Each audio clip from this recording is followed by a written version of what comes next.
একটা বিষয় খেয়াল করেছেন, যখন আমাদের রাজ্যে ঝড় হয়, শুধু আমাদের রাজ্য নয়, যে কোনো পৃথিবীর যে কোনো প্রান্তে যখন ঝড় হয়, আমাদের রাজ্য একটা বড় সাইক্লোন প্রোন এরিয়ার মধ্যে পড়ে।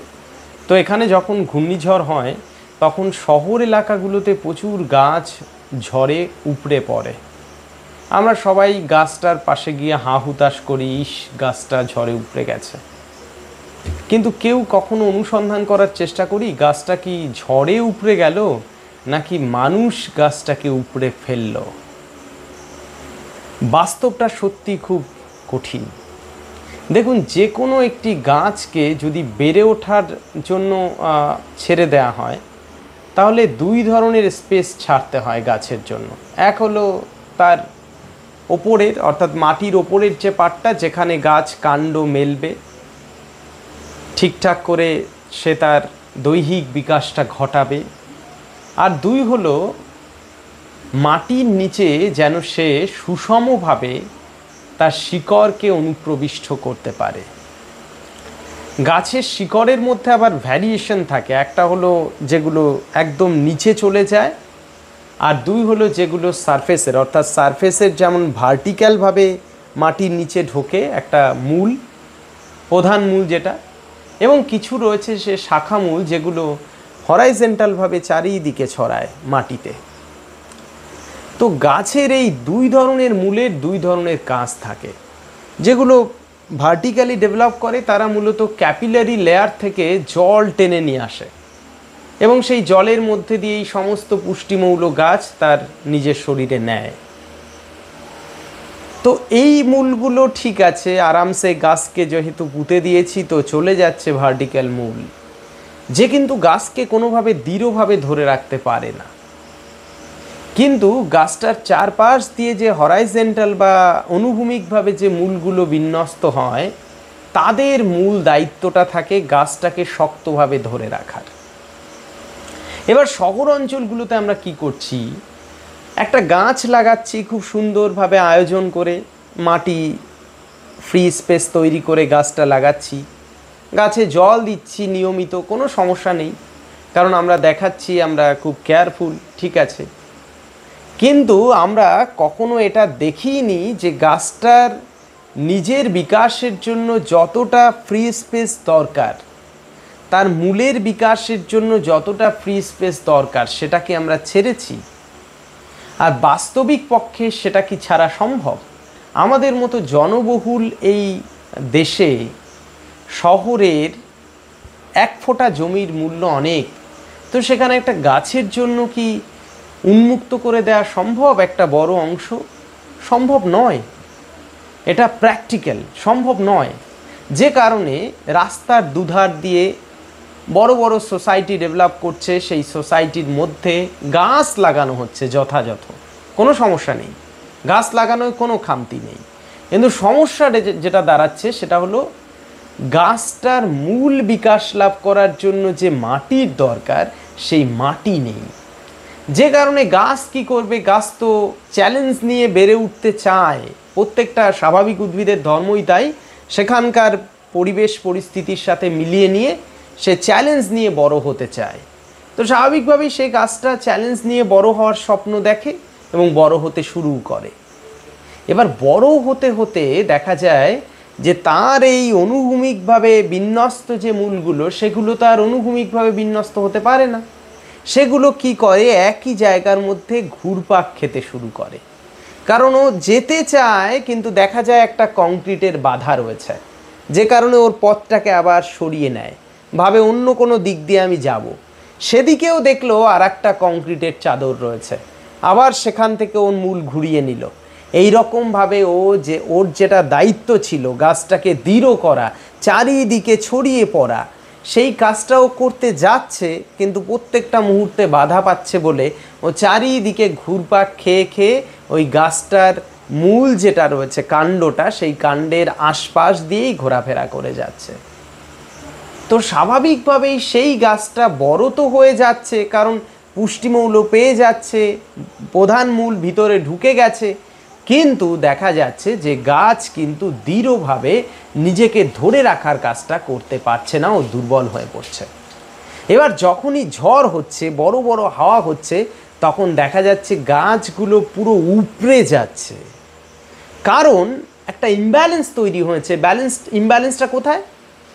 গাছের কাণ্ডের ওপরের যে অংশটা, তার যে একটা স্পেস, আমাদের মাথায় যদি বিশাল বড় বোঝা নেই, সেই বোঝা যত হালকাই হোক, সেটা যদি অনেক বড় হয়, তাহলে সেই বোঝা আমি মাথায় রাখতে পারবো না। তার কারণ হলো একটা ইমব্যালেন্স তৈরি হবে। আমার নিজের শরীরের যে গঠন, সেই গঠন অনুযায়ী সেই বোঝাটা এত বড় যে সেই ব্যালেন্সটা আমি রাখতে পারবো না। যখন হালকা হাওয়া আসবে, তখন আমার মাথা থেকে বোঝাটা চলে যাবে। আমার মাথা থেকে তো বোঝা আরামসে পড়ে যাবে, কোনো সমস্যা নেই। কিন্তু গাছের তো আর মাথা কেটে উড়ে যাবে না। তো স্বাভাবিকভাবেই হালকা হাওয়া, খুব দুর্বল হাওয়া হলেও দেখা যাচ্ছে এই যে ইমব্যালেন্স, কারণ ও অনেক বড় হয়ে গেছে, তার উপরের অংশটা, কাণ্ড অনেক প্রসারিত হয়ে গেছে, অর্থাৎ আমার মাথার বড় বোঝার মতো, অথচ নিচের আমার পায়ের নিচে যে স্পেসটা সেটা খুব ছোট। ঠিক একইভাবে ওই গাছটার যে কাণ্ড এবং কাণ্ডর নিচে যে মূল রয়েছে, সেই মূলটা যেটা বিশেষ করে অনুভূমিকভাবে বিন্যস্ত হয়, সেগুলো অনেক ছোট জায়গার মধ্যেই সীমাবদ্ধ রয়েছে। তাই জন্য যখন হালকা হাওয়া আসছে, তখনই গাছ পুরো উপড়ে যাচ্ছে। আর আমরা গাছের গোড়ায় গিয়ে বলছি, কি হলো কি হলো। তার মানে গাছ ঝড়ে পড়ছে না, গাছগুলোকে ঝড়ে পড়তে মানুষ হেল্প করছে। তার মানে এখান থেকে আমাদের বলা যেতে পারে যে আমরা শহর অঞ্চলে গাছ লাগাচ্ছি, কিন্তু আমাদের প্রপার ম্যানেজমেন্ট নেই। আমরা এমন কারোর জন্ম দিতে পারি না যাকে অল্প বয়সে মেরে ফেলব। আমি মাতা পিতা হিসাবে এমনভাবে কোনো সন্তান পৃথিবীতে আনবো না যে সন্তানটাকে আমি কদিন পর গলা টিপে মেরে ফেলব। এটা আমার কোনোভাবেই আমার অধিকার নেই। তো ঠিক একই রকমভাবে আমি গাছ লাগাচ্ছি শহর অঞ্চলে, অথচ সেই গাছটা একটু বড় হয়ে যাওয়ার পর নিঘাত সেই গাছ ঝড়ে উপড়ে যাবে, সেটা করারও আমাদের অধিকার নেই। তাই আমার মনে হয় সেই জায়গায় গাছ লাগানো উচিত যে জায়গায় ওই গাছ সঠিকভাবে বিকাশ লাভ করতে পারবে। গাছের প্রজাতিগত ভাগ থাকে, গুল্ম শ্রেণীর উদ্ভিদ, বৃক্ষ শ্রেণীর উদ্ভিদ।